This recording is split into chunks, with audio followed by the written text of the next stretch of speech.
Everyone, my name is Shivani and welcome to Anant IAS. और आज 22 और 23 ऑफ मार्च ये एडिटोरियल्स हम डिस्कस करेंगे इंडियन एक्सप्रेस के। आज का सेशन बहुत ही इंटरेस्टिंग होने वाला है क्योंकि मैं आपको जो भी एडिटोरियल डिस्कस करने वाली हूँ, आपके साथ समझाने वाली हूँ, उसको हम मैप के लिहाज से समझेंगे और दिमाग में कलेक्ट भी करेंगे और रिकॉल करेंगे। क्योंकि लास्ट सेशंस में हम ये देखते हैं कि जब भी हम आईआर की बात करते हैं, इंटरनेशनल रिलेशनशिप की बात करते हैं, तो कुछ बच्चों ने मुझसे पूछा कि मैम समझ में नहीं आता एक्चुअली क्या हो रहा है, कहाँ की बात हो रही है। इसलिए दिक्कत होती है क्योंकि आप मैप को कभी साथ में नहीं लेते।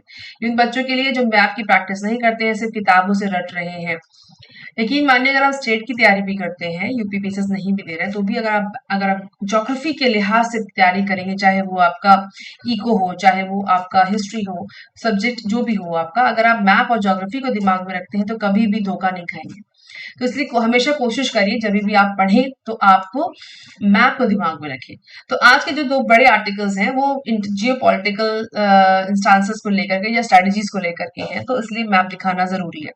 तो मैप पे सबसे इंपॉर्टेंट चीज मैं आपको एग्जाम्पल से समझाना चाहती हूँ। कुछ दिन पहले एक स्टेटमेंट आया था कि जो भी बैंक क्राइसिस हुआ है उससे मैंने वीडियो बनाया, देख लीजिए।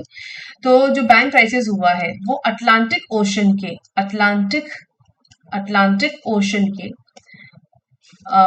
ईस्ट और वेस्ट साइड में है, ईस्ट और वेस्ट साइड में है। ठीक है, ये लाइन थी उसमें ईटी में लाइन थी, the bank crisis happening at the eastern side of Atlantic ocean and the western side of Atlantic ocean. Question की लाइन कितनी अपने आप में अमेजिंग है। अगर जिसने मैप नहीं समझा हो वो नहीं समझ पाएगा एक्चुअली क्या हो रहा है। तो जो बैंक क्राइसिस जिसकी मैं बात कर रही हूँ यहाँ पर, जो मैं कलर यहाँ पे चेंज कर जो जिसकी मैं बात कर रही हूँ वो बैंक क्राइसिस कौन कौन से, एसवीबी, राइट, एसवीबी की बात हो रही है। दूसरा क्रेडिट सूज की बात हो रही है, जो हम डिस्कस कर चुके हैं, हमने 2 बार उस पर आर्टिकल भी देखे हैं। तो ये दोनों ही बैंक जब कोलैप्स करे, उसके साथ और भी 2 बैंक है, मेजोरिटी में यही है। तो उस केस में ये दोनों बैंक कहाँ है, तो अटलांटिक ओशन तो हमारा ये रहा, राइट। तो एसवीबी हमारा जो बैंक कोलैप्स हुआ, ये क्राइसिस में आया, वो एसवीबी कहाँ पर है, वो यूएस में है, यहाँ पे, राइट। तो ये कौन सा साइड हुआ हमारा, वेस्टर्न साइड हुआ, ये वेस्टर्न साइड हुआ। और क्रेडिट स्विस बैंक है, राइट। यहाँ पे स्विस कहाँ पड़ेगा, स्विस अगर हम ईस्टर्न साइड यहाँ लेते हैं तो यहाँ कहीं यूरोप के इलाके में स्विट्जरलैंड वाला इलाका कहीं पड़ेगा, और वो ईस्टर्न साइड हुआ अटलांटिक का, राइट। तो अगर आपने मैप में नहीं देखा है, नहीं समझ पाते हैं हम कि यूरोप किधर पड़ेगा और अमेरिका कहाँ पड़ेगा, तो आप कंफ्यूज कर जाएंगे और वहीं गड़बड़ हो जाएगी। अगर ये सवाल आपसे आ जाए इकोनॉमिक्स वाले सेक्शन में, जीएस3 में, that what were the major reasons of collapsing two major banks on the eastern side of Atlantic ocean and the western side of Atlantic ocean, तो आपको पता होना चाहिए। निटिग्रिटीज में तो आप बाद में जाओगे, पहले समझो कि एक्चुअली वो कौन से 2 देशों की बात हो रही है। टॉपिक में तो आप बाद में जाओ। तो अगर आप ज्योग्राफी के एस्पेक्ट्स को समझते हैं तो हमेशा ही आपको फायदा होगा। दूसरा एस्पेक्ट मैं आपको समझाती हूँ कि जैसे अभी बात होती है यूएस की, बात होती है यूएस यहाँ रहा, रशिया ये है, चाइना ये है, इंडिया ये है, नॉर्थ और साउथ कोरिया ये दिख रहा है, जापान आपको यहाँ पे दिख रहा है, ऑस्ट्रेलिया ये दिख रहा है, इंडोनेशिया ये है, साथ ही साथ श्रीलंका यहाँ पे छोटा सा, ये बड़ा मैप है। उसके साथ आप और भी देश यहाँ लोकेट कर सकते हैं। जैसे अभी स्कैंडिनेवियन कंट्रीज की बात होती है, स्कैंडिनेविया का जो इलाका है वो यहाँ से इन इलाकों को माना जाता है, जो आर्कटिक ओशन की तरफ बढ़ते जाते हैं, तो स्कैंडिनेवियन कंट्रीज उनको बोला जाता है। जिसमें भी हैप्पीनेस इंडेक्स आया है उसमें उसमें फिनलैंड का नाम आया है, स्वीडन और इस तरह के देश जो है स्कैंडिनेविया के, हमेशा इन लिस्ट में ऊपर टॉप पे रहते हैं। तो ये हमको पता होना चाहिए, थोड़ा सा आइडिया मैप के हिसाब से। तो जब भी वर्ल्ड पॉलिटिक्स की बात होती है तो कहते हैं ना, कोल्ड वॉर हुई थी, ठीक है, कोल्ड वॉर हुई थी, उसमें 2 देश इंपॉर्टेंट थे, यूएस और दूसरा था रशिया, राइट। तो आप हमेशा मैप खोल के देखिए कि यूएस कहाँ पे है, रशिया कहाँ पे है। और जैसे कि कहा जाता है कम्युनिस्ट देश है, सोशलिस्ट देश है, तो उस केस में भी आपको पता होना चाहिए कि उनका बैकग्राउंड क्या है, क्या कारण थे उसके, और और जिसे कहते हैं नाटो कंट्रीज कौन सी है, तो नाटो में कौन कौन सी कंट्रीज आती है, नाटो कंट्रीज कौन सी हैं, वो पता होना चाहिए। तो मैप में आप फटाफट खोल करके देखिए। और जैसे कि अधिकतर कहा जाता है कि इंडिया जो है वो साउथ साउथ कंट्रीज को रिप्रेजेंट कर रहा है। साउथ कैसे, अगर आप मैप को 2 भाग में डिवाइड कर दें, राइट, तो ये ऊपर वाला हिस्सा क्या हो जाएगा, नॉर्थ का, और नीचे वाला क्या हो जाएगा, साउथ का। और साउथ ऐसा देखा गया है, जो साउथ की कंट्रीज हैं, साउथ में मेजॉरिटी की कंट्रीज हैं, वो इमर्जिंग इकोनॉमीज है। क्या है, इमर्जिंग इकोनॉमीज या इमर्जिंग कंट्रीज कह सकते हैं आप, ठीक है, इमर्जिंग या ऐसी इकोनॉमीज जो उभर रही हैं, राइट, इमर्जिंग इकोनॉमीज में बोलती हूँ उनको। तो मैं क्या बोल एक्सपर्ट बोलते हैं। सो उन देशों के नाम आते हैं जो इमर्ज कर रहे हैं, और जो ऊपर हैं, जो नॉर्थ में है, वो देश हैं जो ऑलरेडी डेवलप्ड देश है। अधिकतर देश जो है वो डेवलप्ड में आते हैं। इसमें आपका यूएस आ गया, आपका यूरोप के देश आ गए, और इस जिसमें यूएस का जो मेजर नाम आता है, यूरोप के देश आते हैं। क्योंकि बड़े बड़े ग्रुप्स की अगर हम बात करें, तो अगर 3-4 बड़े अलाइज की हम बात करें, तो ये वाला जो हमारा हिस्सा है, इसको डिवाइड करते हैं, तो ये वाला जो बड़ा हिस्सा है, that is the gamete of east. East के देश है, और ये पश्चिम के देश है, इनको वेस्ट कहा जाता है, राइट। ये पूरे पश्चिम के देश है। ऑल्दो इनमें भी डिवाइड नॉर्थ और साउथ का डिवाइड है। अच्छा, तो अगर एलाइज की बात करते हैं, तो वो कौन से देश है जो यूएस को सपोर्ट करते हैं, वो कौन से देश है जो रशिया को सपोर्ट कर रहे हैं। तो इनमें भी बंटवारा है, डिवाइड है, इनमें वाद विवाद है। विवाद है ऑफ कोर्स, तभी नाटो है, तभी सार्क है, तभी एससीओ है, तभी अलग अलग तरह के ग्रुप बनते हैं, तभी एयू के यूएस बनता है। तो ये मैप के लिहाज से आप इसको समझेंगे तो ज्यादा आपको बेनिफिट होगा। तो पहला आर्टिकल है जीज पावर प्ले इन मॉस्को। तो अभी हम समझ रहे हैं कि जी जिनपिंग साहब रशिया गए थे, ये डिसाइडेड था, गए हैं। और उस पे ये आर्टिकल था कल के न्यूज़पेपर में, और ये उन्होंने अच्छे से काफी एक्सप्लेन किया है। जैबिन जेकब साहब है, उन्होंने काफी अच्छे से एक्सप्लेन किया। उसको डिटेल में पढ़िए, अपने आईआर को इन्हांस करिए, और अपने जियोपॉलिटिकल क्वेश्चंस को भी इससे आप सही कर सकते हैं। तो कुछ इंपॉर्टेंट पॉइंटर्स हम देखेंगे यहाँ पे इस आर्टिकल के। ये कह रहे हैं कि Xi Jinping sees in Vladimir Putin an ally in the opposition to the west liberal ideas.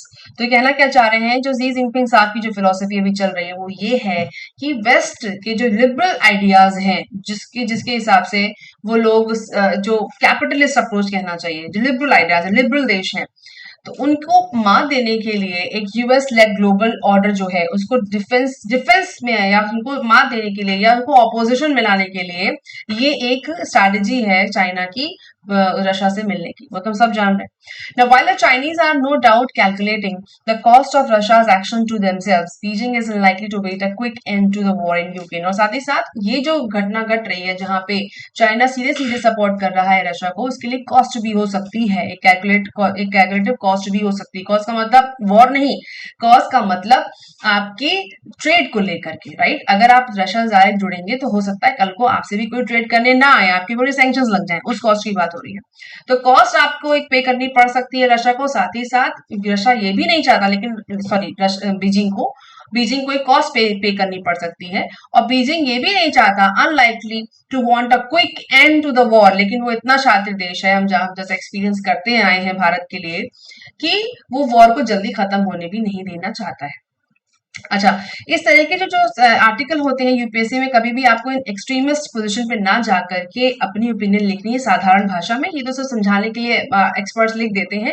Experts का डोमेन बिल्कुल अलग होता है, आपका डोमेन तो वो है नहीं, वो तो किसी कॉलेज में प्रोफेसर हैं, वहां के हालात से अगर आप इनको देखें तो ये साहब जो सर हैं जैकब सर एसोसिएट प्रोफेसर हैं डिपार्टमेंट ऑफ इंटरनेशनल रिलेशन के किसी स्कूल में, सॉरी कॉलेज में। तो उनका एक अलग इंस्टांस है, तो उनके लिहाज से आप उसको से समझिए, और जब पेपर में आएगा तो आपको बहुत साधारण भाषा में प्रैक्टिस के आधार पर लिख पाओगे। सारी चीजें एज इट इज नहीं लिख पाओगे कि चाइना ऐसा है और रशिया ऐसा है। अब एक जनरल क्वेश्चन जो आपसे पूछा जाएगा उसका आंसर आपको करना है, तो सिर्फ अपनी ओपिनियन बिल्डिंग करिए, किसी के एक्सट्रीमिस्ट लेवल पे नहीं जाना है। ठीक है, आगे बढ़ते हैं। China's president C Jinping is an enormously significant three-day visit to Russia, having landed in Moscow day after। ठीक है, और ये तब हुआ है जब रशिया के ऊपर जो है इंटरनेशनल क्रिमिनल कोर्ट ने इशू किया है warrant for the arrest of president Vladimir Putin for alleged war crimes as in bloody fighting continued in eastern Ukraine 13 months after the Russian invasion began. और जब ये इशू हुआ है warrant, उसके बाद ये जो है विजिट हो रही है। The meanwhile Japan prime minister Fumio Kishida भी भारत आए हुए थे, और ये जो दो ग्रुपों का अलग अलग, जो दो देशों का अलग अलग मिलन हो रहा है, जहां पे अगर आप देखें इंडिया जापान, राइट, जो कि इंडिया जापान, और उस तरफ क्या चल रहा है, China Russia, right, China Russia. तो आप देखिए कि अगर यहाँ पे अगर थोड़ा सा ध्यान दें तो रशिया जो है उससे इंडिया के रिलेशनशिप भी बेटर रहे हैं, क्योंकि आप देखें हम भी उनसे तेल इंपोर्ट कर रहे हैं, लेकिन चाइना कुछ ज्यादा ही क्लोज आने की कोशिश कर रहा है। ऑलराइट, सो ये जो न्यूज शुरू होती है इस बात से कि what does these hope to achieve by this visit, से क्या वो अचीव करना चाहते हैं। तो वो अचीव करने के लिए जो China Russia relationship matters to Beijing for several reasons. कई सारे कारण बताते हैं. One, from the point of view of security, it is imperative to Beijing to maintain both outreach and cordial relations with Moscow. मतलब security aspect से वो नजदीक आना चाहते हैं. It must be remembered that the former Soviet union, और क्योंकि जब यूएसएसआर था, सोवियत यूनियन जब था, उस समय चाइना के जो रिलेशनशिप सोवियत यूनियन से काफी बढ़िया नहीं थे. ऑल्दो जो जो सोशलिज्म की बात होती है, सोशलिज्म से शुरू हुआ, जो जो यूरोप से शुरू हुआ. अगर आप देखें सोशलिज्म शुरू कहाँ से हुआ, यूरोप से शुरू हुआ, राइट. यूरोप के देशों से आता है और स्प्रेड होते होते वो कहाँ पहुंचा, ईस्ट पहुंच गया, और ईस्ट में इसको बदल करके कम्युनिस्ट बना दिया गया, राइट. तो एक एक्सट्रीमिस्ट थॉट बना दिया गया. देखिए सोशलिज्म का रीजन बहुत बढ़िया है, अगर आप बेसिक्स पढ़ेंगे तो सोशलिज्म बहुत सही चीज है. लेकिन ईस्ट में आते आते दो देशों ने, रशिया ने अपने हिसाब का एक सोशलिज्म बना लिया और चाइना ने अपने हिसाब का बना लिया, जो कहीं जाके कम्युनिस्ट भी हो जाता है, काफी स्ट्रिंजेंट हो जाता है. तो उस केस में इनकी जो आपस में बनती नहीं थी, लेकिन वो क्लैशेस इतने गहरे थे तो उसको ठीक करने के लिए, पैसिफाई करने के लिए चाइना अलगाव नहीं करना चाहता है, रशिया के साथ जुड़ा रहना चाहता है. Now Russia is still China's largest neighbour, अब उनका बड़ा देश है, नेबर भी है, साथ ही साथ टेक्नोलॉजी के लिहाज से, मिलिट्री के हिसाब से और आपस में ट्रेड के हिसाब से भी देशों की आपस में बनी रहे, ताकि उनका जो वेस्टर्न ट्रांसपोर्ट है, सॉरी एक्सपोर्ट है चाइना को रशिया के लिए, वो भी बना रहे, क्योंकि चाइना के जो कि रशिया के पास रिक्वायरमेंट आ सकती है फ्यूचर में इंपोर्ट करने की, जो कि क्योंकि सब जगह से सैंक्शंस लग रहे हैं, उस केस में चाइना इसको भुनाना चाहता है. Just as importantly Jinping sees in Vladimir Putin an ally in the opposition to the Western liberal. ठीक है, समझ में आता है. उसके बाद नो लिमिट्स ड्यूरिंग, उसके बाद उन्होंने एक पॉलिसी भी डिक्लेयर करी जहां पर उन्होंने कहा कि कोई लिमिट नहीं है during Putin's visit to Beijing in early February 2022. यहाँ पर उन्होंने कहा था कि कोई लिमिट नहीं है उनकी जो रिलेशनशिप की या स्ट्रेटेजी की, जहां पे वो किसी भी लिमिट के आगे निकल जाएंगे. और तभी उन्होंने कहा था, उन्होंने अब्यूज भी किया था यूनिलेटरल सैंक्शंस को जो रशिया के ऊपर लगाए गए थे वेस्टर्न कंट्रीज के द्वारा, और उन्होंने उनके अगेंस्ट बोलने से मना किया. चाइना ने नहीं बोला, और उसको रशिया को कुछ भी बोलने के पहले उन्होंने वेस्टर्न कंट्रीज को ये चीज बोली कि सैंक्शंस ठीक नहीं है, इनडायरेक्टली लैंग्वेज में.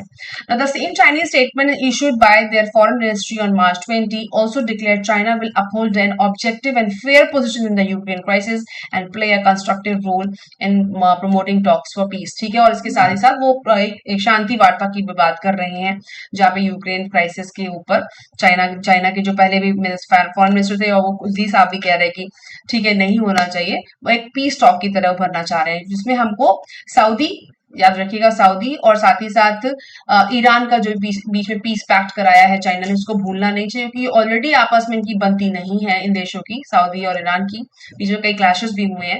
लेकिन फिर भी चाइना ने मिटिगेट करके एक बीच में कहना चाहिए मध्यस्थ करके उसको बनाने की कोशिश कर रहे हैं, जहां से इस मिडिल ईस्ट इलाके में भी वो अपनी पकड़ बनाने की कोशिश कर रहा है, इसको करने के, और एक पीस कहना चाहिए ब्रोकर की तरह, एक मीडिएटर की तरह शांति फैलाने की बात हो रही है. तो वो भी एक इमेज आती है यहाँ पर. साथ ही साथ does China want the war to end, क्या वो चाहता है कि वॉर खत्म हो जाए? तो ऐसा बिल्कुल नहीं है. Beijing is unlikely to want an end to the Russian war in Ukraine for several reasons. The first being tied down in Ukraine has the effect of weakening Russia's military economically and politically. क्या हो रहा है actually कि वो चाहता नहीं कि war खत्म हो. क्यों? क्योंकि Ukraine has the effect of weakening Russia military. तो क्या होगा कि रशिया की जो मिलिट्री है वो वीक होगी, और इकोनॉमिकली पॉलिटिकली भी वो देश, क्योंकि अब 1 साल से ऊपर की वॉर चल रही है, धीमे धीमे पावर हो गया, इकोनॉमिक्स हो गई, मिलिट्री हो गया, बहुत कुछ चीजें इफेक्ट होती हैं. तो जो ये वैक्यूम क्रिएट हो रहा है इस वॉर से, इसको वो भरना चाहता है. तो China can step into, especially in Eurasian. September last year for example China offered security guarantee to Kazakhstan. जैसे कजाकिस्तान को उसने मिलिट्री सपोर्ट देने की बात कही थी, तो उसी तरीके से अगर रशिया की पावर कम होती है तो उसका काम आ जाएगा, वो अपनी मिलिट्री, अपना सपोर्ट दिखाने की कोशिश करेगा यूरेशिया में. दूसरा क्या है, a prolonged conflict in Ukraine means that West end up in a particular United States attention and resources are diverted. और साथ ही साथ अगर रशिया लड़ता रहता है यूक्रेन से, तो यूएस का जो इफेक्ट है ताइवान को लेके, जो उसका फ्रंट है यूएस का, वो भी डाइवर्ट रहेगा. उसका सारा कॉन्सेंट्रेशन रशिया के ऊपर रहेगा, ना कि ताइवान पे, क्योंकि ऐसा उसकी स्ट्रेटेजी बता रहे हैं ऐसा जरूरी नहीं कि ऐसा ही हो, क्योंकि आजकल कुछ पता चलता नहीं कहाँ क्या होता है, बट फिर भी वो एक्सपर्ट होने के नाते कह रहे हैं कि उसका सोचना तरीका ये है कि ताइवान को लेकर के वो यूएस को डाइवर्जन दे रहा है रशिया के रास्ते। तीसरा क्या है कि a continuing crisis in Ukraine offers opportunities for international messaging about the relative rise in Chinese power in relation to both the Russia's and American. और ऑब्वियसली रशिया कमजोर पड़ रहा है, रशिया के ऊपर सैंक्शंस लग रहे हैं, तो उभर के कौन आ रहा है? चाइना आ रहा है, क्योंकि लेकिन ऑल्दो चाइना को भी इसकी कॉस्ट पे करनी पड़ सकती है, लेकिन फिलहाल के लिए उसकी पोजीशनिंग स्ट्रांग लगती है, ऐसा एक्सपर्ट कह रहे हैं। The meanwhile the just and China's role in helping Iran and Saudi Arabia की जो मिडिल ईस्ट रीजन में, जैसे मैंने कहा, पकड़ बनाने की जो कवायद है वो भी क्लियर होती है। तो वो नहीं चाहता कि वॉर खत्म हो। Are the US and China to in talks over the war?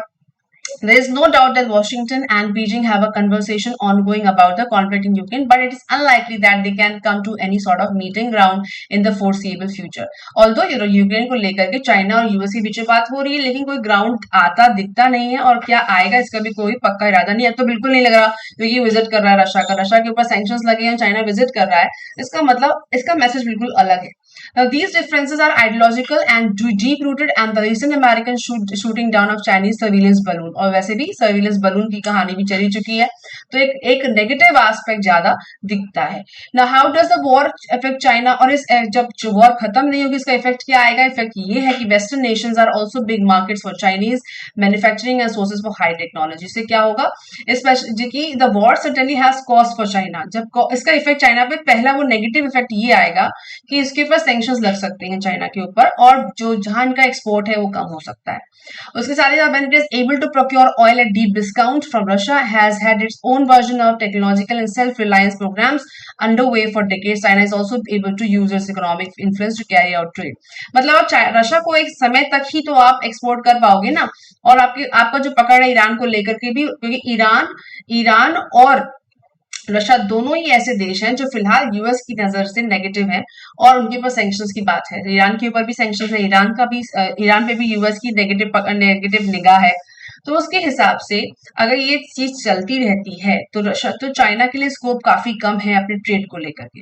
साथ ही साथ the conflict confirms this claim in recent times several important domestic documents and speeches that China is facing global changes of a magnitude not seen in a century. Global changes आ रहे हैं, और चाइना's attention to challenging external environment is his way of reminding the Chinese people of the perils of black swan and grey rhinos event, and the necessity of supporting ruling communist parties he himself to help them deal with these challenges. तो ये negative में जो effect है वो negative ही रहेंगे। ऐसा कहने का मतलब है कि वो कितने समय तक आप इन देशों से आप जुड़ करके रह सकते हो, क्योंकि ऑब्वियसली जो जितना भी वॉर चल जाए, अल्टीमेटली जब तक आपके पास पैसा नहीं होगा, जो भी इसका साइन है, मैं इंडियन रूपी बना रही हूँ, अगर आपके पास पैसा नहीं है तो आप ज्यादा दिन तक वॉर नहीं लड़ पाओगे, ये तो फैक्ट है। इसीलिए रशिया के ऊपर इतने सैंक्शंस लगाए जा रहे हैं ताकि वो उसके पास पैसा ना आए, मिलिट्री वॉरहेड वो कलेक्ट ना कर पाए और लड़ ना पाए। लेकिन फिर भी रशिया से दो बड़े देश इंडिया और चाइना दोनों ही तेल ले रहे हैं, जिसकी वजह से उसका जो ये दिक्कत है वो पूरी हो रही है। और चाइना, ऐसा सुनने में भी आ रहा था कि चाइना उसको वॉरहेड भी सप्लाई कर सकता है फ्यूचर में। तो ये दो चीजें दिमाग में रख करके आप अपने क्वेश्चंस को प्रिपेयर कर सकते हैं। अच्छा, ये तो होगी स्ट्रेटेजी की बात। अगर आप ये बात करें कि इस केस में जो बड़े ग्रुप्स होते हैं उनको दिमाग में जरूर रखिएगा। ग्रुप्स की जहां तक बात होती है तो नेटो को मत भूलिएगा, नेटो याद रखिएगा प्री के पर्पज से, बेस दोनों के लिए। आईपीईएफ को याद रखिएगा, उसके बाद ट्रेड के पर्पज से। नाउ एयू के यूएस को याद रखिएगा ट्रेड के पर्पज से और मिलिट्री वॉरहेड्स की पर्पज से। अब फिर आपके पास एससीओ आ जाता है, उसकी अभी मीटिंग होने वाली है। G7 की मीटिंग होने वाली, जहां पे मोदी साहब जाएंगे। उसके बाद इंडिया जापान का एलाई है, और उसके साथ ही साथ इस इलाके में आपका सार्क भी आता है, और आसियान भी की बात भी हो रही है, राइट। तो ये सारे ग्रुप्स को याद जरूर रखिएगा, इस पे सवाल प्री में बनते हैं, अगर याद रखेंगे तो मेंस के लिए स्ट्रेटेजी आसान हो जाती है। अच्छा, नेक्स्ट आर्टिकल है जो राजा मंडला बाय राजा मोहन साहब है। ये बहुत बढ़िया आर्टिकल्स लिखते हैं इंटरनेशनल जियो पॉलिटिक्स को लेकर के, इसलिए मैं इनको जरूर आप पढ़ लिया करिए, प्रिंट आउट लेकर रख लिया करिए, ताकि आपके आईआर के सवाल क्लियर हो जाएंगे। इतना बढ़िया लिखते हैं ये। तो ये न्यू ग्लोबल डिसऑर्डर इनका उनका आर्टिकल इसमें लिखना चाहते हैं कि जो the with new alignments across Europe and Asia, मतलब जो नए अलाइनमेंट्स हो रहे हैं यूरोप और एशिया में, the stage is set for potential restructuring of Delhi's geopolitics. और ये जो स्टेज है वो सेट हो चुका है दिल्ली की जियोपॉलिटिक्स को रीस्ट्रक्चर करने के लिए। बहुत दिनों से बात हो भी रही है कि दिल्ली को अपनी जो जियोपॉलिटिक्स है उसको रीफ्रेम करना चाहिए, उसको रीस्ट्रक्चर करना चाहिए। अच्छा, अगर मैं आपको आइडिया दूं तो अगर सीधे सीधे ये सवाल आपसे पूछ लिया जाता है, आपका जीएस टू में सवाल जहां पूछे जाते हैं उसमें सीधी सीधी लाइन पूछी जाती है, with new alignments across Europe and Asia the stage is set for a potential restructuring of Delhi's geopolitics. तो ये अपने आप में पूरा सवाल है जहां पे आपको स्ट्रेटेजी भी बतानी है, क्या चल रहा है वो भी बताना है, पूरे साल में क्या हो रहा है वो भी बताना है, निचोड़ बताना है, और शब्द आ जाएंगे 250 वर्ड। सब एग्जाम्पल है कि 200-250 शब्दों में आपको लिखना है। सोचिए, तो क्या अभी पूरा इतना बड़ा आर्टिकल लिखोगे? ऑब्वियसली नहीं। तो जब भी आप आर्टिकल पढ़ें तो अपने नोट्स जरूर बनाएं। ऐसे मैं कहती हूँ नोट्स बनाते हुए चलिए, आपकी राइटिंग भी प्रैक्टिस हो जाएगी और आपकी स्ट्रेटेजी भी क्लियर हो जाएगी। और एक ही चीज को बार बार पढ़ने से आपके फंडामेंटल्स भी क्लियर हो जाते हैं। ठीक है, तो ये कहना चाहते हैं कि visiting Japanese prime minister Fumio Kishida's ambition to elevate the Indian Indo-Pacific partnership with India and Chinese President Xi Jinping visit to Moscow this week to consolidate Eurasian alliance with the Russian leader Vladimir Putin are two elements of unfolding geopolitical churn। बस ये paragraph अगर आप समझ जाते हो, पूरी कहानी clear है कि जहां पर जापान के पीएम इंडिया आए और शी जिनपिंग साहब चाइना गए हैं, ये जियोपॉलिटिकल चर्न जो चल रहा है उसको अनफोल्ड करता है, क्योंकि पॉलिटिकल चेंजेस हो रहे हैं पूरे यूरेशिया में। ठीक है, जापान भारत आया और चाइना चला गया रशिया, मतलब उनके लीडर्स चले गए, right. So beyond the great power realignment there is also recalibration of relations among major middle powers. और कह रहे हैं कि रिकैलिब्रेशन भी हो रहा है संबंधों का, जहां पे बड़े मेजर मिडिल पावर्स जो है, मिडिल पावर्स कौन है, जो बीच के देशों से यूरेशिया को, एक्चुअली आप देखिए अगर यूरेशिया का मैप मैं आपको दिखाऊं, थोड़ा सा पीछे जाते हैं, ये आ गया।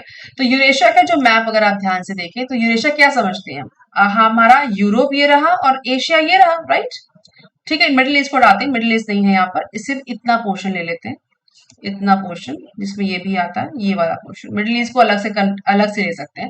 तो ये पूरा एशिया जो चीज में जापान भी आप ले, यूरेशिया में जो बड़ा चेंज हो रहा है उसकी बात हो रही है।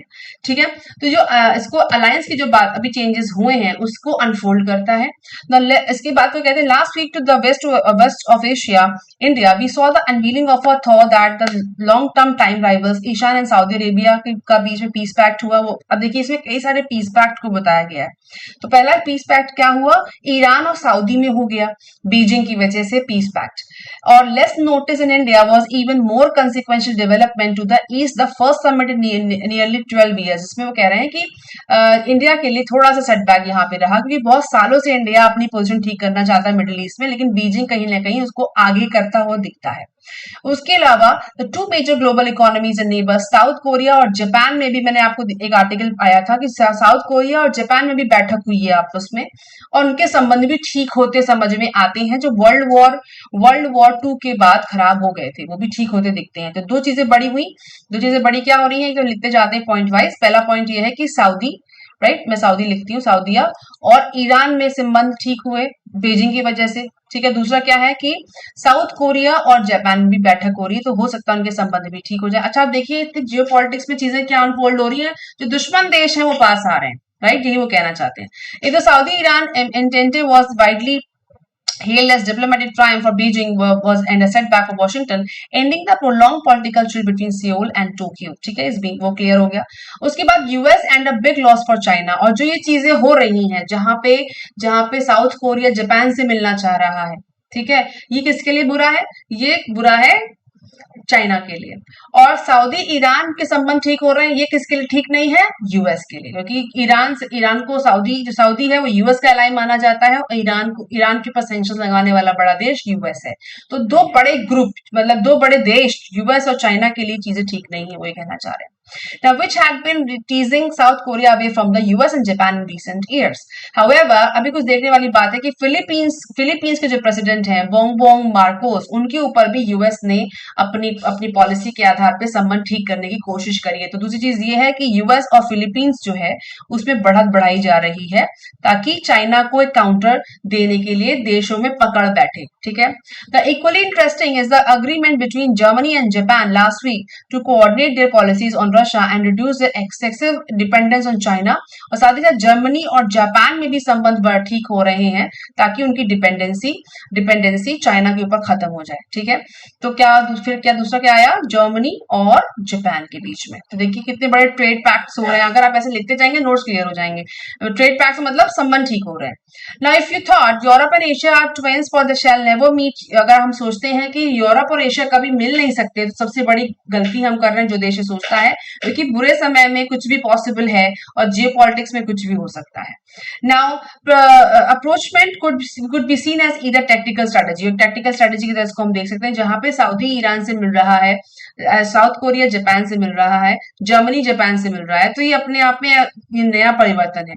You might also at the Saudis will find it hard to break up their 100-year old partnership with the Anglo American powers, और ये भी हो सकता है कि जो सालों से पुरानी जो दोस्ती रही है एंग्लो अमेरिकन मतलब अमेरिका और एंग्लो मतलब पश्चिम के देशों, जो सऊदी की फ्रेंडशिप है वो टूट रही है क्योंकि ईरान से पैक्ट बन रहा है उसका, ध्यान दीजिएगा। The conflict between UAE and Saudi Arabia on one hand, Qatar on the other was past up 21। Turkey ने भी अपने संबंध ठीक करने की कोशिश करी है सऊदी अरेबिया और इजिप्ट से, जो एक नया डेवलपमेंट में आया है मिडिल ईस्ट में। Turkey and Iran face deepening domestic crisis, क्योंकि ऐसा क्यों है कि टर्की और ईरान में डोमेस्टिक क्राइसिस बहुत ज्यादा है और इसी वजह से वो अपने आप को थोड़ा सुधारने की कोशिश कर रहे हैं, आसपास के देशों से जिनकी फॉरेन पॉलिसी है उसको ठीक करने की कोशिश कर रहे हैं। Saudi Arabia and UAE which back total, जो सऊदी अरेबिया और यूएई जो देश है उनको हमेशा यूएस सपोर्ट मिला है ट्रम्प के द्वारा, लेकिन वो श्योर नहीं है कि अभी बाइडेन साहब की पॉलिसीज क्या रहेंगी, इसीलिए यूएई और सऊदी अरेबिया आसपास के देशों संबंध ठीक कर रहे हैं और कुछ जिनकी कॉन्फ्लिक्ट है तेहरान से वो भी ठीक करने की कोशिश कर रहे हैं। Meanwhile the sharpening contradiction between Russia and China on the hand and the west on the other, तो रशिया और चाइना के बीच जो संबंध जो है जो चल रहा है उससे, और जो वॉर की स्थिति बनी है, तो देश कर क्या रहे हैं, आसपास अपने देशों में संबंध ठीक करने की कोशिश कर रहे हैं, विच इज क्वाइट गुड। तो कहना वो चाहते हैं जो डायनेमिज्म चल रहा है, जो नया रिकैलिब्रेशन ऑफ रिलेशनशिप चल रहा है, वो अपने आप में जियोपॉलिटिक्स को और नई चीजों के लिए उकसाता है। Now, equally interesting is the agreement between Germany and Japan last week to coordinate their policies. ठीक है, the current dynamism in major power relation reminds us Mao Zedong's of repeated quote, there is a greater disorder। तो माओ Zedong साहब जो China में socialism के प्रणेता माने जाते हैं, शुरुआती लीडर माने जाते हैं, उनका एक कोट बताते हैं, there is a great disorder under the heavens, मतलब आसमान में या हेवन में या स्वर्ग में बहुत डिसऑर्डर है, और द सिचुएशन इज एक्सीलेंट, और जो सिचुएशन है वो एक्सीलेंट होती है, मतलब आसमान से जो चीजें तय होती हैं, ऊपर वाला जो सुप्रीम पावर है जो डिसाइड करता है वो डिसऑर्डर है, लेकिन सिचुएशन जो होती है वो हमेशा एक्सीलेंट होती है। तो मतलब डिसीजन हमेशा सिचुएशन के हिसाब से लेने चाहिए, इसका मतलब ये निकल के आता है। ठीक है, काफी अच्छा कोट है। Although mouse remark were about China's chaotic domestic situation in 1960, जो इनका रिमार्क है 1960 का है, but they could well describe the current international situation, लेकिन अभी की स्थिति है उसको अच्छे से एक्सप्लेन करता है ना। जो कोल्ड वॉर की जो संबंध खराब हुए इन दो देशों के बीच में उनको ठीक करता है, रशिया की जो सिचुएशन है उसको इमर्ज करता है चाइना के साथ, लेकिन फिर भी जो उसका फ्रंट है यूक्रेन को लेकर के उसमें कितना सक्सेसफुल चाइना होगा वो देखने वाली बात है। The conflict envelops the economic and technological domain as well, right? उसके बाद वो कहते हैं Saudi and UAE which backed as US confrontation with the Iran under Trump, क्योंकि देश आपस में श्योर नहीं है कि एक्चुअली क्या होने वाला है, तो इसलिए वो आसपास के देशों से संबंध ठीक करने की कोशिश करते हैं। काफी बढ़िया आर्टिकल है और इनके कई और आर्टिकल्स भी आते हैं, उनको आप डाउनलोड करके वेंसडे आते हैं, मैं आपको बता दूं, आप डाउनलोड करके पढ़ सकते हैं IR के लिहाज से। फिर वो कहते हैं अब इंडिया के फ्रंट के बारे में कुछ बोलते हैं। There is a speculation that Xi might try and promote a peace settle between Moscow and Kyiv. ऐसा लगता है कि उनके जो रशिया और कीव के बीच, मतलब यूक्रेन के बीच में संबंध ठीक कर सकता है चाइना, ऐसी खबर है, पर वो कितना होगा ना। Thereby easing the US pressure on China in Asia, उससे क्या होगा, जो क्लिनिकल ऑब्जर्वर्स ये कहते हैं कि Moscow has done Beijing a great favour by tying down in the west into conflict with Russia in Europe, thereby easing increasing the US pressure on China in Asia, और ऐसा मान रहे हैं कि चाइना ने ये जो step उठाया है इससे यूएस का कॉन्सेंट्रेशन रशिया के ऊपर ज्यादा रहेगा, उससे थोड़ा दूर रहेगा, right. Now beyond China's position on Ukraine peace, long term concern for Delhi is Putin's growing dependence on Xi, और भारत का जो फ्रंट ये है कि चाइना की जो पुतिन की डिपेंडेंसी है या रशिया की डिपेंडेंसी है वो चाइना पे ज्यादा हो रही है, इससे थोड़ा दिक्कत इंडिया को हो सकती है। There are these three ways of looking at it from India. One view that is Russia will inevitably become a junior partner of China, और ऐसा लगता है कि रशिया एक जूनियर पार्टनर बन सकता है चाइना का, तो उससे हमें दिक्कत, थोड़ी सी बैलेंसिंग ऑफ पावर में दिक्कत हो सकती है। नाउ सेकंड पोजीशन क्या है, argues that Russia India relations are easily immune to change, और it insists Russia will always be an independent great power and that Moscow can keep the ties with Beijing and Delhi on the separate track, और ऐसा लगता है कि जो हमारे relationship Russia से हैं वो अलग रहेंगे और चाइना से अलग रहेंगे, लेकिन वो दोनों देशों को छोड़ेगा नहीं, संबंध रखेगा, लेकिन जो डिपेंडेंसी है रशिया की वो थोड़ी ज्यादा हो सकती है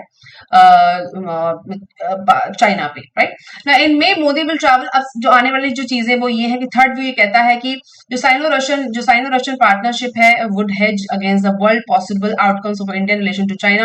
Might this involve building a stronger strategic ties with US, Europe and Japan? और जो ये जो संबंध बन रहे हैं रशिया और चाइना के जो बन रहे हैं उससे क्या होगा, हमारा जो संबंध है इंडिया के यूएस और यूरोप और जापान से बढ़िया हो सकते हैं क्या? अगर हो जाते हैं तो उस केस में हम वेस्टर्न एंग्लो अमेरिकन या वेस्टर्न जो पश्चिम के देशों से संबंध बना सकते हैं चाइना के अगेंस्ट, अगर भविष्य में कुछ होता है तो, क्योंकि आप देख रहे हैं कि G7 में मोदी साहब को बुलाया गया है और क्वाड के समिट में भी and camera to participate in the quad summit में भी हमारी पहल है। तो उस केस में देखने वाली बात होगी कि हमारी जो जियोपॉलिटिकल स्ट्रेटेजी है वो रिस्ट्रक्चर भारत कर पाता है या नहीं कर पाता है। नेक्स्ट आर्टिकल है द हाई सीज ट्रीटी, इसमें समझाना चाहते हैं साहब अमिताभ सिन्हा ने आर्टिकल को लिखा है कि जो अभी फिलहाल कुछ दिन पहले एक ट्रीटी साइन हुई थी हाई सीज को लेकर के, उसके लिए क्या क्या चीजें होनी जरूरी है, क्या ये ट्रीटी कहती है, तो ये आपके प्री और मेंस दोनों के लिए इंपॉर्टेंट बैठता है, इसके बेसिक की फीचर्स याद रखिएगा। तो ये जिस ट्रीटी की बात कर रहे हैं वो कुछ समय पहले साइन हुई, लेकिन उसके पहले जो 2015 में पेरिस अग्रीमेंट हुआ था क्लाइमेट चेंज का, उसके रेफरेंस से ये बात कहना चाहते हैं। ये कह रहे हैं high seas are open ocean areas that are outside the jurisdiction of any country, मतलब जो हाई सीज के इलाके होते हैं वो किसी देश के जुरिसडिक्शन से आगे हैं। The reason why the treaty is commonly known as the agreement on biodiversity beyond national jurisdiction, BBNJ भी उसको कहते हैं, याद रखिएगा। बीबीएनजे पूछा सकता है कौन सी ट्रीटी है, क्या है, तो उसके लिए जरूरी है। इसके साथ कहते हैं कि the Nations of the world have agreed on the framework for the conservation and sustainable use of resources in the open oceans that lie beyond national territorial jurisdiction. That is why the agreement is critical step forward in saving the planet and also why it is important for temper expectation. तो UNCLOS आपने सुना होगा, UNCLOS भी देखते हैं, तो वो जो आपका पैक्ट है या आप अगर उसको डिटेल में बोलें तो उसका नाम है United Nations convention of the law on the laws of seas, UNCLOS 1982 में एग्रीमेंट साइन हुआ था। तो ये किसी भी आईपीसीसी के आने के पहले यूएनएफसीसी के सारे कन्वेंशंस और चेंजेस को अपनाने के पहले साइन हुआ था। तो उस केस में जो इसका एक्सपोजर है वो सारे नियमों से पहले है, और अभी जो ट्रीटी साइन हुई है जहां पर आप जो हाई सीज में जो हमारा स्कोप है बायोडाइवर्सिटी को लेकर के और मरीन लाइफ को लेकर के, उसको कैसे आप टेक केयर करोगे, क्लाइमेट चेंज की समस्या से कैसे बचाओगे, इसको इस बात पे हाईलाइट वो करते हैं। अगर इस पिक्चर में आप देखो एक चीज, सी लाइन, जैसे उसको सी लाइन पे प्री में सवाल पूछा गया कि सी लाइन क्या होता है। Sea line of the Isabela Island and Galapagos Island, climate change is ravaging natural laboratory and the inspired Darwin. तो ये जो गैलापागोस आइलैंड है इसको भी आप मैप पे देख लीजिएगा, और सी लाइन अगर आपको नहीं पता है तो ये देख लीजिए, प्री में पूछा गया है आईएएस में। नाउ 1982 में जो UNCLOS साइन हुआ था उसमें ये बात बोली गई है कि जो स्पेशल इकोनॉमिक जोन है, इसको हम पहले डिस्कस कर चुके हैं, जो सॉरी नॉट स्पेशल, इसको कहते हैं एक्सक्लूसिव इकोनॉमिक जोन। मैं जो बोल रही हूँ SEZ है, that is not the case, वो गलत बोल रही मैं। सो एक्सक्लूसिव इकोनॉमिक जोन जो है उसका एक एरिया तय किया जाता है हर देश के लिए, ठीक है, वो क्या है, the treaty establish exclusive economic zone ocean areas up to 200 nautical miles from coast line where a country would have exclusive rights, ठीक है। उसके बाद का जो इलाका जो बनता है उसमें क्या है, overall exclusive resources such as fish, oil, minerals and gas. The high seas are the areas beyond the EEZ, जो उसके बाद का जो इलाका होता है उसे हाई सीज कहते हैं, उसके कंजर्वेशन की यहाँ पे बात हो रही है। और अनक्लॉज came into being much before climate change, से मैंने कहा कि अनक्लॉज 1982 में साइन हुआ है और आईपीसीसी उसके बाद आए हैं, और यूएनएफसीसी की जो बात होती है क्लाइमेट चेंज की वो भी काफी बाद की ट्रीटीज है। तो कहना क्या चाह रहे हैं कि इतना कुछ नियम कायदे कानून है तो कैसे आप अपने जो सी लाइफ है उसे कैसे आप बचाओगे, इसके बारे में वो डिटेल देते हैं। मेरे हिसाब से इंपॉर्टेंट यहाँ पे की प्रोविजंस ऑफ ट्रीटी हैं जो पूछे जा सकते हैं। इसमें कहा गया है कि demarcation of marine protected areas MPAs rather like there are protected forest और वाइल्ड लाइफ एरियाज, मतलब एमपीएस को डिमार्केशन करना चाहिए कि कहां से कौन सा इलाका मरीन प्रोटेक्टेड एरिया है जहां पे बहुत ज्यादा सी लाइफ को डिस्टर्ब नहीं किया जाएगा, पोचिंग और उसके साथ ही साथ वेलिंग नहीं की जाएगी, पोचिंग नहीं की जाएगी। The sustainable use of marine genetic resources or equitable sharing of benefits arising from them, और जो सस्टेनेबल यूज होगा मरीन जेनेटिक रिसोर्सेज का, उससे जो बेनिफिट्स निकलेंगे वो बराबर बराबर डिवाइड किए जाएंगे। Initiation of the practice of environmental impact assessment for all major activities in the ocean, और इनिशिएशन किया जाएगा प्रैक्टिस ऑफ एनवायरमेंटल, जिसको ईआईए बोलते हैं, एनवायरमेंटल इम्पैक्ट असेसमेंट का, जिससे सभी देशों को फायदा भी मिलेगा असेसमेंट के बाद, जहां पे उनको ये पता चलेगा कि क्या एक्टिविटीज कर सकते हैं ओशंस में और क्या नहीं कर सकते हैं। इस असेसमेंट के बाद से कहते हैं ईआईए, पूछा गया है मेंस में। Now capacity building and technology transfer, obviously capacity building जहां पे आप मरीन लाइफ को बचाने के लिए क्या क्या एफर्ट्स लेते हो, साथ ही साथ जो टेक्नोलॉजी यूज करते हो उसका भी ट्रांसफर हो। तो ये जो की पॉइंटर्स हैं इसी को एक्सप्लेन करा इन्होंने कि कैसे आप इन सब चीजों का यूज करते हुए जो अभी ट्रीटी साइन हुई है उसको आप आगे ला सकते हो, कैसे उन दोनों को मैच कर सकते हो, जहां पे यूएन अंक्लॉस, यूएनसीएलओएस और साथ ही साथ जो ट्रीटी साइन हुई है उसको आप कैसे बैलेंसिंग बिठाओगे। और मेरे हिसाब से जो ये शॉर्ट फॉर्म है ना बीबीएनजे, बायोडायवर्सिटी बियॉन्ड नेशनल जुरिस्डिक्शन, इसको यूज किया जा सकता है, आपके प्री में पूछा भी जा सकता है। ठीक है, नेक्स्ट आर्टिकल है हमारा फ्रिंज फ्लेलिंग। इसमें एक्सप्लेनेशन दिया है, शॉर्ट में है, काफी अच्छा है, जिसमें अभी जो इंसिडेंट चल रहा है पंजाब में उसके ऊपर आर्टिकल है, उसको पढ़ते हैं।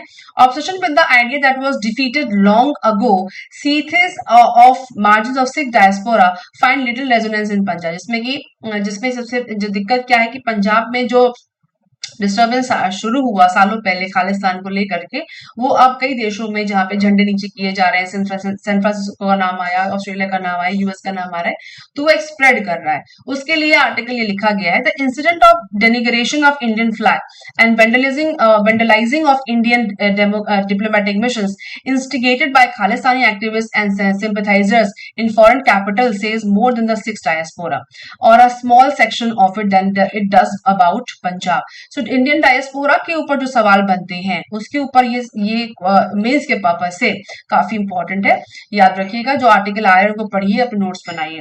Now the plateau on the dead ends of the unsustainable rice wheat agriculture economy amid shrinking land holdings, declining prospect for employment generation, a widespread problem of addiction to alcohol and drugs in the young, a neighbor on the state's international border, ever will be willing to stir up trouble and the political short termism of the ruling elites. तो अगर आपसे सवाल ये पूछा जाए कि अगर घटना में ना जाए कहाँ क्या हुआ, तो अगर ये पूछा जाए कि एक्चुअली समस्या क्या है, तो समस्या ये है, फिर से इसको क्लियरली पढ़ लेते हैं एक बार। समस्या ये है जो इसमें मेंशन है, और यही मेन कारण है खालिस्तान को बनाने की मांग को लेकर के, कि क्या हो रहा है इस इलाके में। जो पंजाब है वो पाकिस्तान से जुड़ा हुआ, जो पाकिस्तान बॉर्डर से जुड़ा हुआ स्टेट है भारत का, and the point is declining prospect for employment generation कम हो रहा है।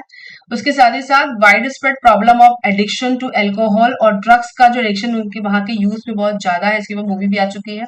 A neighbour on the states international border, जो हमारे देश से जुड़ा हुआ पाकिस्तान है, वो भी वहां पर ट्रबल क्रिएट करते रहते हैं। साथ ही साथ political short termism of ruling elites, और एलिट्स के द्वारा समय समय पे पावर चेंजिंग की जो समस्या है, ये मेन कारण है इसको उठाने के ऊपर, ठीक है। But Punjab knows only too well that Khalistan has zero answers to any of these questions and problems.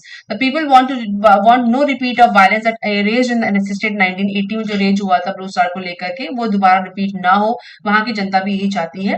Post by a movement fanned and fuelled by Pakistan ISI to the Indian state, it was Punjab you that paid the highest price and many in the state today have not forgotten that dark chapter.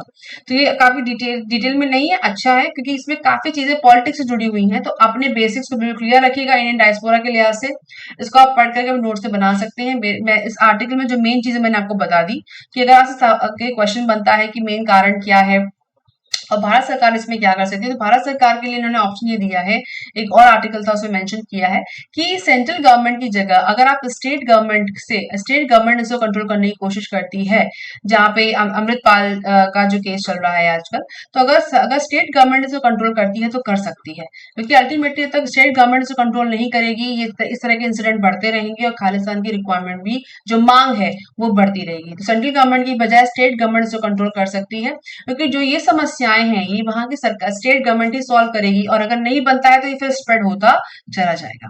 तो ये था हमारा आज का editorial analysis Indian express का। I hope ये आपके लिए इन्फॉर्मेटिव रहा होगा, आपकी तैयारी में आपकी मदद करेगा। If you need any more help you can always text me back, comment me back, और मिलेंगे न्यूज एनालिसिस में कुछ देर के बाद।